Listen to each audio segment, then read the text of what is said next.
Welcome to the Chief Endurance Officer Podcast. I'm your host, Greg McDonough. Each week, we hear real time stories from athletes and CEOs on how to maximize performance through an endurance mindset. Let's get started. Well, welcome to the Chief Endurance Officer Podcast. I'm your host, Greg McDonough. I am thrilled about our guest today. He's a dynamic speaker, coach, trailblazer in the B2B networking and sales. He helps business owners ditch the inefficient networking and create strategic referral partnerships that drive real results. He's the host of the Growth Mode podcast, giving listeners all insights needed to build a successful business. He's the founder and creator of the Success Champions Networking. Please welcome Donnie Boivin. Donnie, great to have you on the show. Hey, brother, I'm stoked. I got to give you kudos. I said it before the show launched, man. The tenacity you've had to get me on the show has been really, really cool. If more people understood that this whole process of following up with people you want to have conversations with, geek out on, if more people would have that tenacity, they'd find themselves a hell of a lot more successful in life and business. Well, I appreciate you saying that. And to give the audience a little bit of background, Donnie and I probably connected a year and a half ago, and we're just launching this show. And one thing you said to me is, Greg, once you get to 100 shows, call me, reach out to me, and I'll be on your show. And we are recording this show to release in 3 days to be the 100th. So the producing team is ready. I'm ready. You're ready. And here we are. So I appreciate you saying yes. And so diving into my favorite topic of endurance, Donnie, I'd love to know how your endurance mindset has impacted your life unexpectedly. You know, I wouldn't have called myself an endurance guy until I launched a business. It's really, really fascinating. My entire career, I was a sales guy. And so I really thought that I was a guy that called my own shots, ran my own schedules. I really thought I had freedom when I was a sales guy. But when I launched my own company, I understood quickly that I had no idea what freedom actually was. And through building a business, and I've told this story several places, but, my wife and I almost lost everything. When I first launched, I had a non-compete that I was stacked up against, so I couldn't talk about the only thing I knew, which was sales and sales training. That was my world. And I really thought, no matter what, that being a good sales guy, I would be able to launch a business. It would be really simple. All you got to do is sell stuff. Well, 6 months into running my company, my wife's Jeep was repossessed. We almost lost our farm to foreclosure. I'd already cashed in all my investments, retirements, 401ks, and everything else. And at that point, my wife graciously cashed in her 401k, got her Jeep back, saved the farm.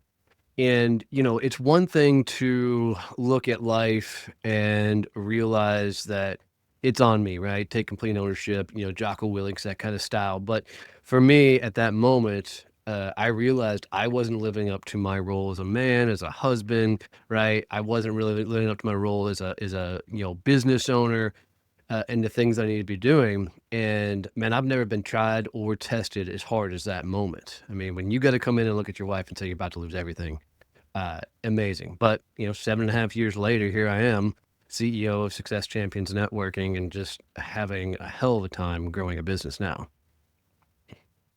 Thank you for sharing that. And it caused my gut to turn a little bit as my wife's upstairs hammering away in her CEO role. I could feel what that must have been like, sort of walking into the door and being like, honey, here's some bad news, or here's what's going to go. Walk us through sort of like how you two of you got through that. Not well early on. So I remember that morning walking out of the back door of the farm, and as I looked, her Jeep was gone. And so I thought, somebody had stole the damn thing. So I called the sheriff department and said, hey, I think somebody stole my Jeep. And the sheriff who answered almost giggled at me. She didn't completely, but she almost giggled at me. She's like, oh no, that's been repossessed. And I was like, oh shit.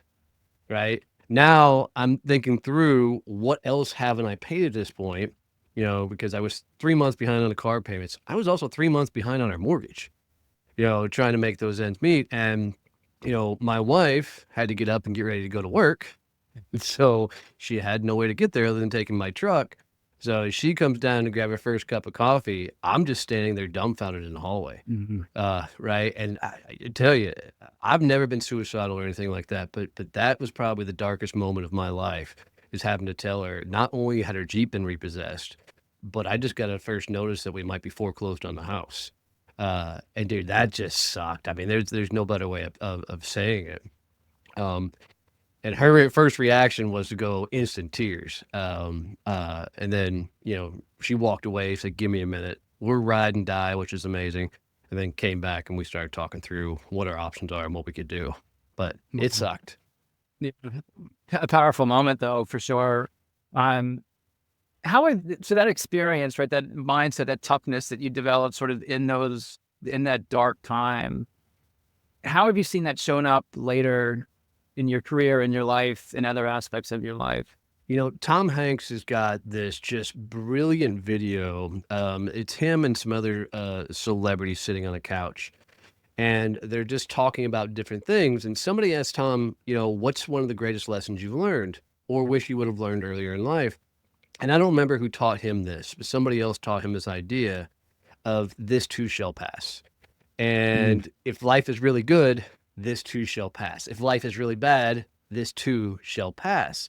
And, with everything that we do, you're going to have these amazing, awesome days, awesome times. And then you're going to turn around and have these amazing, horrible times. If you've ever built a business, run a company, or the likes, you know that every day looks like a heartbeat monitor. Yes, this is the greatest thing ever. The next day, you're like, why the hell am I doing this? Right. And you're constantly going through these massive swings and, ups and down.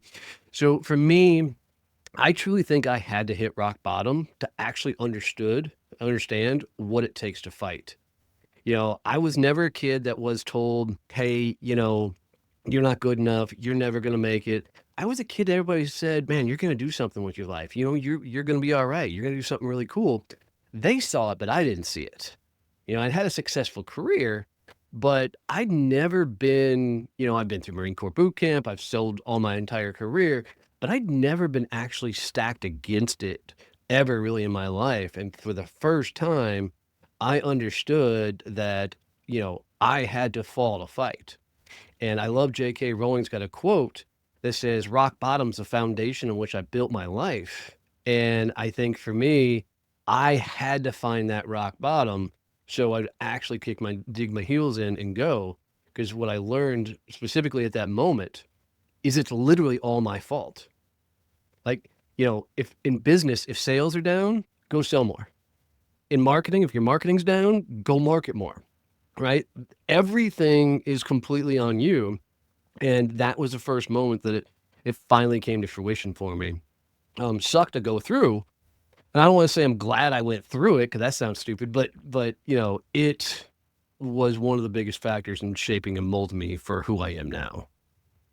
And I find it amazing that there's so many similar stories of hitting rock bottom, having an accident, doing like things that you think are the worst thing ever when you're going through it. And then fast forward 6 months, 12 months, it actually turns out to be the best thing that ever happened in your life. Yeah, I don't know that I'm the everything happens for a reason guy so much, but I can damn sure look back and go show how that moment affects me now. You know, and kind of understand that I learned going through that. So I try and look at everything now from that kind of perspective of it's not about getting over it. It's about who you become going through it. So, Well said. you get on the other side of something and it's really, I would equate it to like Marine Corps boot camp for me. While in boot camp, it sucked. People were yelling at me, telling me what to do. But when I got done with boot camp, I was like, that wasn't so bad. Right. So it's when we're on the other side of it, we sometimes downplay what we just went through, not understanding that all that strife, all that challenge, all that toughness is what shaped and molded us to who we are.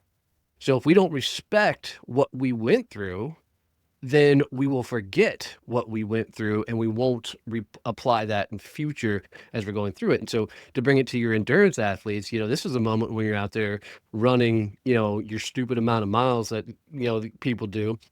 I don't understand why anybody would ever sign up to run 100 miles somewhere. That's just crazy in my mind. I talked to a guy not too long ago. He runs a couple hundred miles in the mountains. I'm like, why? But there's those moments where you're just stacked up against you and whatever the physical activity it is. And if you don't respect that moment of what it takes for you to push through that, right, you won't continue to push through those moments because it'll just become a moment in time. So it's not about looking back and going, oh, that sucked. It's dwelling that. It's sometimes it's just taking you back to that moment and goes, yeah, I remember this feeling. I know what this feels like. We got this again. Let's keep going. Yeah, I like the way you said respect the moment. And to your point, there's been so many times in my endurance journey, and I'm a back of the pack or amateur. But if I'm running into a situation at work or in my family or you name it, many times I think back on like, what was my worst training day? Like that's what sucked. Yep. This doesn't suck. I'm going to plow through this and look at the positive side. Donnie, I'd love to talk a little bit more on your entrepreneurial journey, starting your business, getting it off the ground. What sort of unexpected items have popped up in your entrepreneurial? Everything. I was really ignorant when I launched the company. I'm not saying I'm not ignorant now. There's a lot of things I still don't know. But I think when you've spent a lifetime, like I spent almost 20 years working for other people. And during those 20 years, one of the biggest things that I didn't understand until I launched my own company was somebody was always telling me what to do. My entire life, somebody was giving me direction. They were saying, be here, hit these quotas. There was always structure, if you will, to your life, even though I have always felt like I'm an unstructured guy. Like I'm not a systems guy. I'm not an operations guy. I'm just plow ahead and figure it the hell out. And when I got out here on my own, one of the first things I had to learn was, man, there's nobody to tell me what to do. Like I can't go down the hallway to a colleague and go, hey, what should we do today? I've got to think it through myself, come up with ideas, execute on those ideas and figure it out. So that was the first hard lesson was, you got to recreate the environment. The second hardest thing was to go from an employee mindset. Like when you're an employee, you don't question, you just do. Like somebody says, hey, I need this report done, or I need this, make this call or whatever else. You just say, okay, and you do it. It probably shouldn't be that way, but it is, and because if you don't do those things, you get reprimanded, right? You get ridden up or worst case, you get fired, whatever else. So going from a lifetime of somebody giving you orders that you need to execute out, you always think if I don't get it done, I get in trouble. As a CEO, if you think that way, you're going to be in trouble because if you're the only one in your company that can do it, you're going to create a really shitty job for yourself and not actually build a business. So what I had to start getting to the point is I don't need to think in how I do this. I got to start thinking in who can do this for me.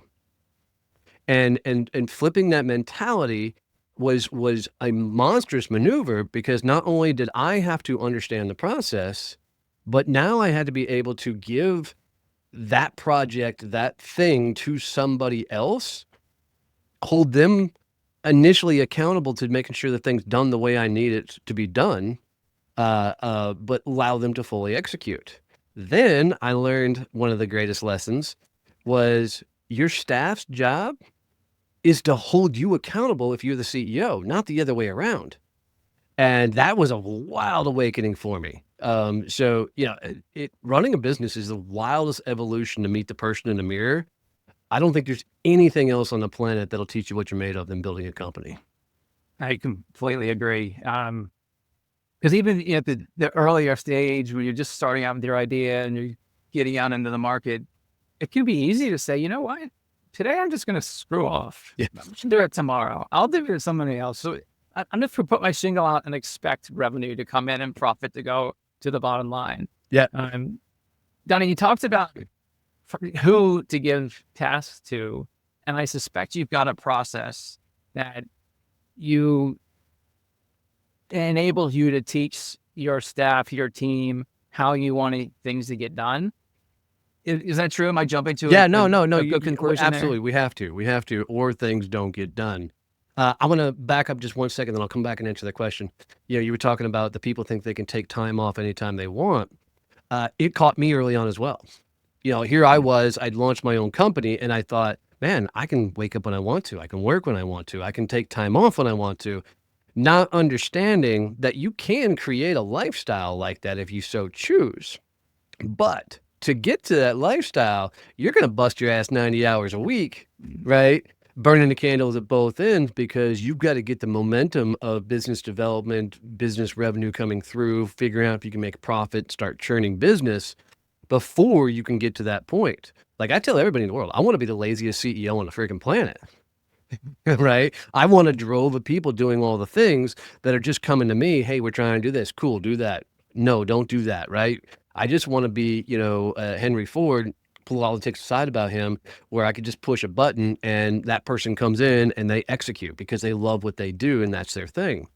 But what most people do is they try and live that life of freedom before they've earned it. And until you earn that freedom, you can't act that way or you're going to get your ass burned and you're going to wake up going, where the hell is all the money supposed to come from? How am I going to support all this? Right. So I just didn't want to let that one slip by. And then, talking about processes for hiring, I learned the hard way. The number one thing you got to do is you don't hire the solution. Like you don't hire the person. You don't start at the gate and say, okay, let me hire my marketing person. You don't say, let me hire my operational person. Early on in your companies, you need people that can do specific tasks. So the way you've got to start out hiring for me, and I had to, of course, I hired all the operational people. Okay, now operations is yours. Go figure it out. And every time you do that, you just get burned because you don't understand, one, the complexity of it all, but two, all the things they have to do. So what I had to learn is, okay, what's our problem we need to handle? How do I find someone to fix that problem? So prime example, having email, marketing sucked for us, right? And so instead of go getting a marketing person, I found somebody who could do email marketing, right? That person took that role, right? Then we found somebody that could do, automations and more things. And we added all these people until we got to the point, okay, now I need a person to manage all these people. We know what their tasks are. We know what they're doing. Like what most people try and do is they try and hire the person to task it all. Then that person's got to create all the systems, all the process and everything else. If you hire for the task, you can then create a lot better and more structured team. So we've been dancing around the start of your business, the growth, adding people. What is your business? Give us a little bit of insight of what you do, how you support the community. Yeah. So the business is actually a fluke. So, and I say that because the way we came about it, after my non-compete, went away, I launched a sales training company and I went and got a lot of my clientele back because I was pissed and had a chip on my shoulder. Right. And though from there, I carried that sales training company up until the pandemic came around. And when the pandemic hit, all of our business was virtual. And so I knew I was going to be okay, but I was watching a lot of people trying to transition into this online world. And, everybody at that time was running around like a chicken with their head cut off. And so at that point, I said, I've got a background in networking. I used to run a bunch of networking groups when I sold. I said, why don't we launch virtual networking groups to see if we can help as many people stay in business as possible? Now, I got a full sales training company running over here, so I don't need the revenue from these networking groups. So we launched these B2B, B2C networking groups, and man, they took off because it was right timing, right place, right time. And we started adding hundreds of members, chapters all over the place in these cool virtual networking groups. Then in 23, the mortgage crisis happens, right? And so all of a sudden the mortgage rates run up to 8-9%. And as soon as that happens, because we were allowing anybody into the network, everything started crashing. We lost half, almost 3/4 of our network because anybody who was a title mortgage realtor, their company shut down and went away. So they were no longer members. So we made a call at that point to make our groups focused on nothing but business to business, and people who sell into multi-million dollars, mid-market companies.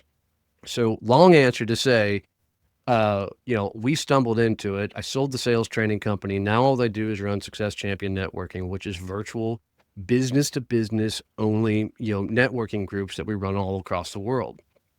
Because our clientele are people that sell into mid-market companies. Our clients, they're never networking anywhere. They're, a CEO of a multi-million dollar company is not going to be hanging out at a chamber of commerce or, at an after hours. And I'm not bashing any organizations or anything. It's just facts. So we had to create an environment where people who sell into that level can all come together and work collaboratively to go after clients, open doors, and make a lot of business happen. So give me a sense of a typical client. It sounds like it's an entrepreneur, business owner, but tell me if I'm right and sort of fill it in the gaps. Like, who would be interested in? Yeah, we in the typically network? get what we call the corporate escapees. So these are guys like you and me, worked in corporate a number of years, left corporate, launched our own companies, and now we're 3 to 4 years probably in business. We're probably still doing under $2 million a year in revenue, but we're focused on selling into companies that have, staff doing 5, 10, 20 million, probably upwards of $100 million in revenue is the clientele we're going after.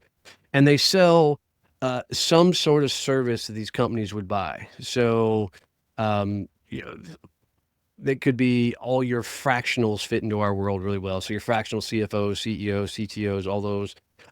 It could be your MSP companies, your IT companies, your software companies. It could be, your corporate attorneys, commercial real estate, anybody that's focused around that mid-market world. And usually how they've found us is because they've tried all the other networking, the BNIs, the chambers, all these type of stuff. And it's not a bash on any of those organizations. They're great organizations and they serve their purpose. But when you sell into this mid-market companies, those type of organizations aren't a benefit for you because the people you need to be connected to just aren't there. So by bringing all those people together, that's how we really ramp up and grow. Got it. And then just from a kind of technically, they're obviously connected virtually. Are you doing events, Yeah, for sure. one-on-ones? Like, So we run weekly virtual meetings for each of the groups, and we have a couple of different types of groups. So they're all going to be 1-hour meetings once a week. We're going to have some groups that are national, where you can be anywhere, in North America and be part of these groups. We have, chapters based in Canada, where if you're in Canada, you're going to be in that chapter. We have chapters that are, focused on global business. So you have accounts in globally everywhere else. And then we stumbled into a really unique thing that we launched some point last year is we have groups that are focused on manufacturing industrial. So you're selling into manufacturing and industrial companies, which really brought in some really cool people because it's not your typical networker. So we have CEOs of crane companies and conveyor belt companies in there because they're all going after, industrial. We launching right now a hospitality group. So everybody who sells into restaurants, hotels, and the likes, and that's brought in, knife sharpening companies and uniform companies, we're working on launching a government group, and we're working on launching a healthcare, so a health sciences group as well, and getting those ramped up. But we have the national version, and then we have the local versions. So around DFW market in particular, we've got 7 chapters in Dallas Fort Worth, and all of them, we ask them to, at minimum, host 1 happy hour a week. And so now each of the chapters are doing happy hours, and it's become a great way to really blow up their networks. So what's really funny is you go around DFW, a lot of the business after hours and whatnot that are held, we're holding them. Somebody in our chapters are hosting most of them, which is really, really cool. We also do a micro summit called the Champion Summit, which we'll take around the U.S. It's a half-day summit, focus on business development, sales, and marketing. And then our big event that we do every year is a Badass Business Summit, which we do in September.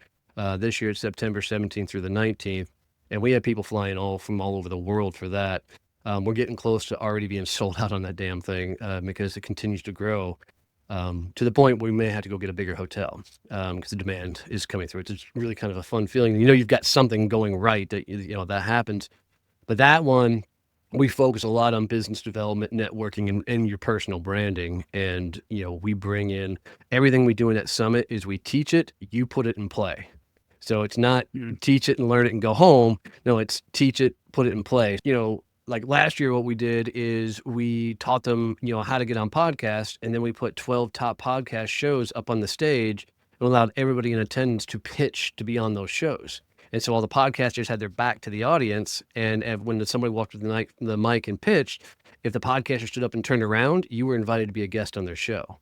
So that was really cool. We taught them how to be on stage and speak in front of audiences. And then we allowed everybody to go up and record a 2-minute video speaker reel so they could put it on their websites and stuff. We taught them all about LinkedIn. We brought in a huge LinkedIn panel, some micro influencers, and worked right alongside of them with their LinkedIn profiles out and got to help them get dialed in. So we teach and then you put it into play, because we've all been to too many conferences where you take a crap ton of notes and you get home and you go, what the hell does that triangle mean? Yeah, I've got binders and binders of it. We all do. So Donnie, how do those clients, those customers finding you? So a number of ways. My favorite, go to successchampionnetworking.com. You'll find out all about the groups. You can find the summit there and the likes. But yeah, successchampionnetworking.com. There's badassbusinesssummit.com as well to find the summits. I'm stupid active on LinkedIn. Like if you reach out, especially if you tell me you heard me on the show, please connect and let me know you heard me here. But yeah, that's the best places for people to find me. But let me do this for you really, really quick. Guys, if you've hung out this long with us on the podcast and you've gotten any value out of this episode or any other Greg's episode, do him a favor, take a screenshot wherever you're listening or watching this and post it to social media for him. Tag me in it, tag Greg in it. If I see the tag, my team see the tag, we will reply and jump in. But by you sharing this episode out for him, it's like giving him a virtual hug, because it's a lot of work to build an audience like this and put the time and energy into something like this. So if you like this content, whether it's this episode or any others, man, show him some love by sharing it out on social media. And please feel free to tag me in it and I'll come find it if we can. Yeah, that's awesome and much appreciated. Absolutely. It is like a virtual. I just felt this big hug. So thank you. You're welcome. Donnie, 5 years from now, where's your business? Where's the network? Like, what other things you got in the hopper that you're daydreaming about? Because, as entrepreneurs, we can't stop We never tinkering. turn off. Yeah. So give us a sense of what's going on for the next 5 years. So my biggest vision is to have the Badass Business Summit fill a venue the size of Dallas Cowboys. So I want to impact that many lives in the environment of we're going to teach and then you're going to put it into play. My biggest ambition in life is to change how the world networks. I'm starting with B2B networking. We're going to continue to take market share and build that out. But after we've built the empire around B2B networking, I want to go back to the colleges and help these kids coming out of college, network. I want to, help people that are down on their luck figure out networking. Like, let's get to them younger and teach them ways that they can, get after their own life and use networking as a vehicle to get there. And so we'll always have our hands playing in networking, but we're literally going to change how the world networks. We're just starting here with B2B. That's awesome. Can you go in a little bit deeper on the college? I've got a rising junior in high school and a rising 7th grader.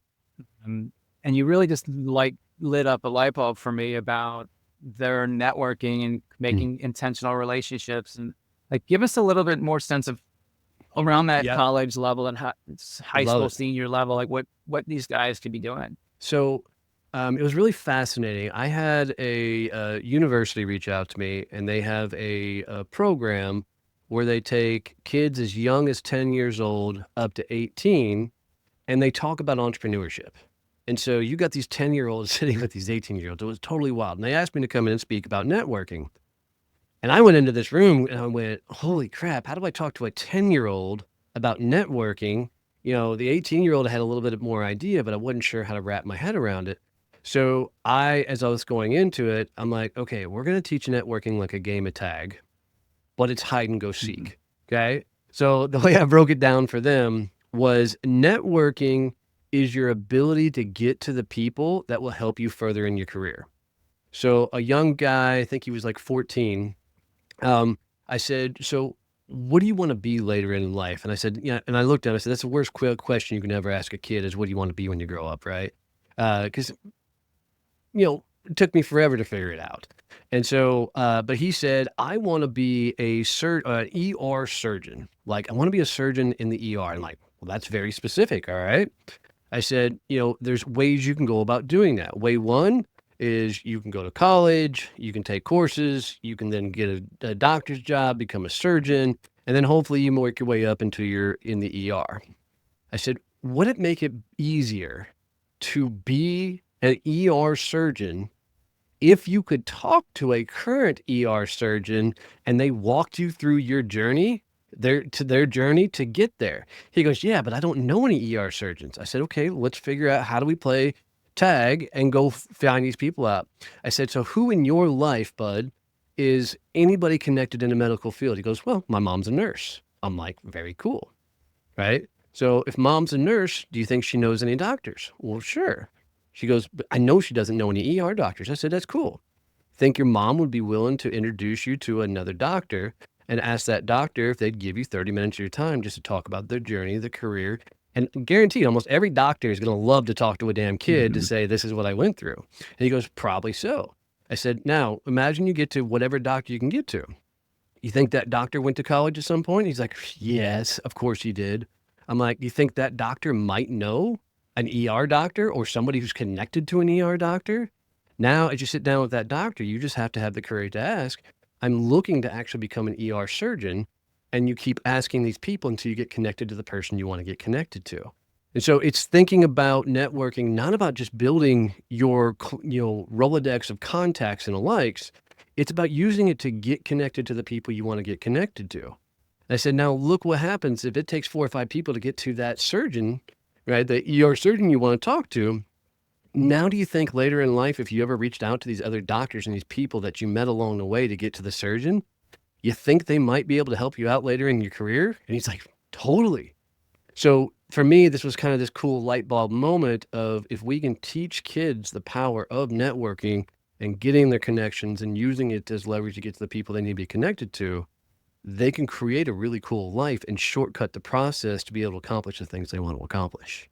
100%. And it's very much business planning, strategic planning, right? You're thinking about the goal and then you think about 12 months from that goal and then 12 months and you keep backing it into, all right, what am I going to do tomorrow in order to get to that goal? And in your instance that you was talking about, it's all right, I want to go meet the doctor, this ER doctor. Well, who probably knows an ER doctor? Well, someone that works in a hospital. Well, who knows somebody that works in a hospital?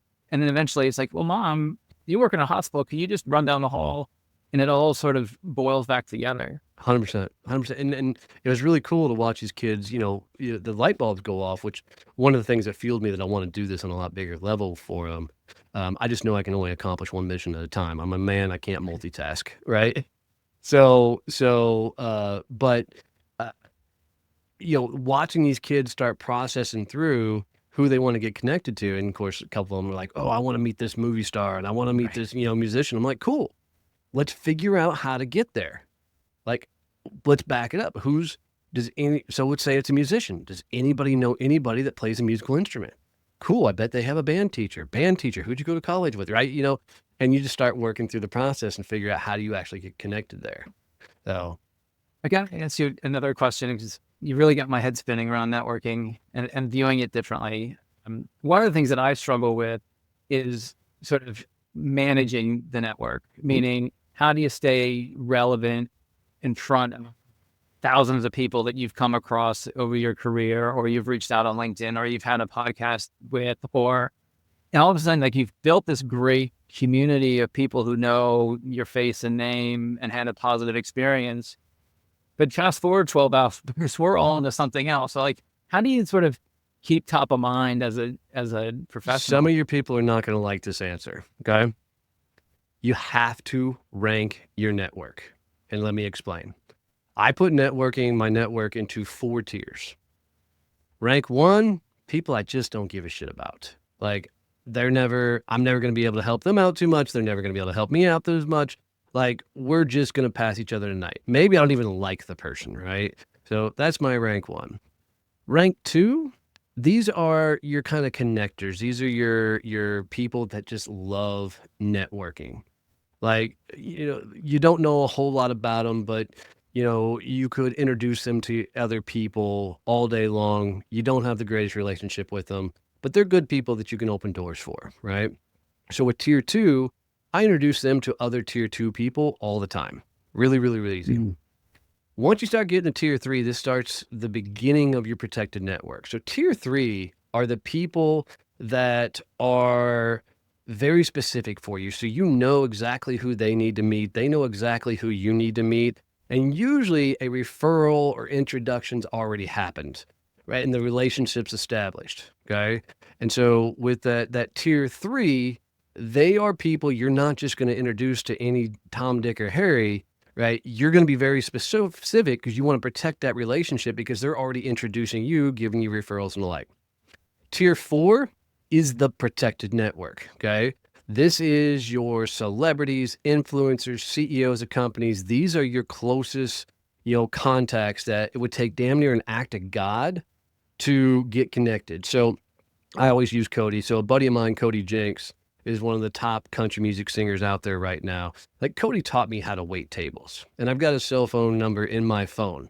But for me to introduce somebody to Cody Jenks, man, you have better earned one hell of a level of trust with me. It's like if somebody wanted to meet mom, like, I've got to have a hell of a little, trust with you to introduce you to mom, right?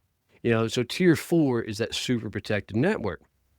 And once you start ranking out your network, it makes it a lot easier because the tier 2s, I don't have to remember a lot of them, right? There may become a time where I need to bump them up to a tier 3. So if I need to get them into my tier 3, cool. Let me go make a couple of introductions for them, see if they're going to reciprocate in kind and want to climb up their own tiers. The tier 3s, these are people I'm going to stay in contact with on a regular basis. So what I do is I create a starting lineup.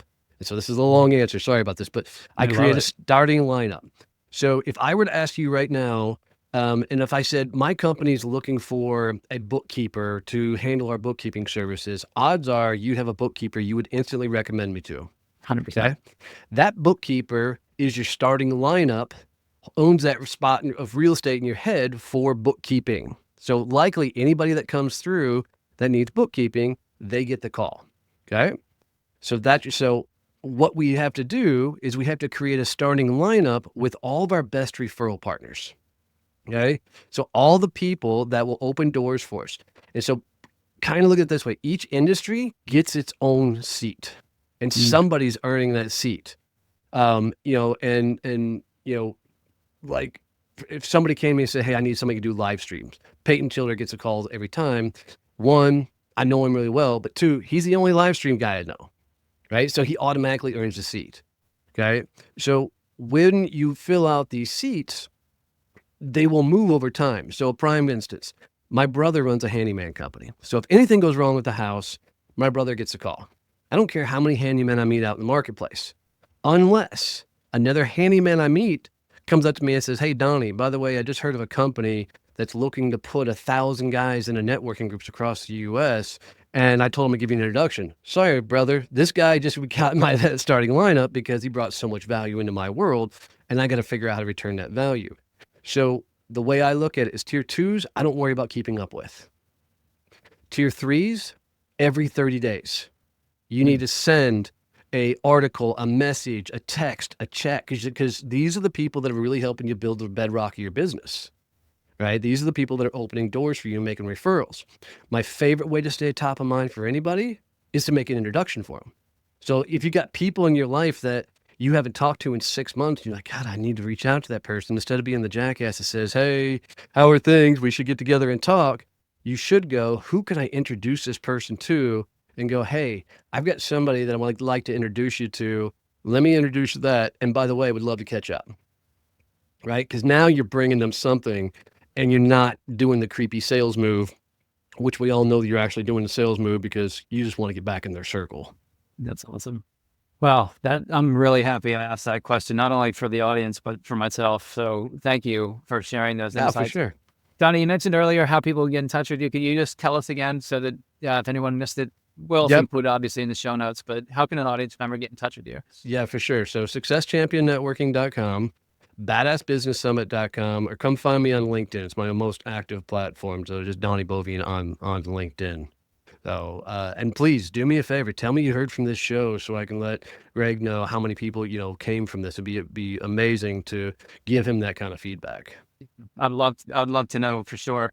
So to our audience, if you got some value out of today's show, please like the show. Please subscribe to us on all of our channels. Follow Donnie. Reach out to him. He's been very open with me. Again, thank you for that. That Yeah, my own. surprise reach out later last week, and you said yes. And so you are speaking the words that you're following the words that you speak. So Donnie, again, it was awesome having you on the show today, and I really look forward to staying in touch. Truly my honor, brother. And guys, seriously, the best love you can give for me is go share this episode or any other Greg's episodes out with other people. I just want to see him win because of the power and the energy he's putting behind all this. So do that for me. Would appreciate it. Thank you for tuning in to the Chief Endurance Officer Podcast. To hear more inspiring stories and strategies around the endurance mindset, be sure to subscribe below or visit us at chiefelduranceofficer.com. Until next time, keep pushing those limits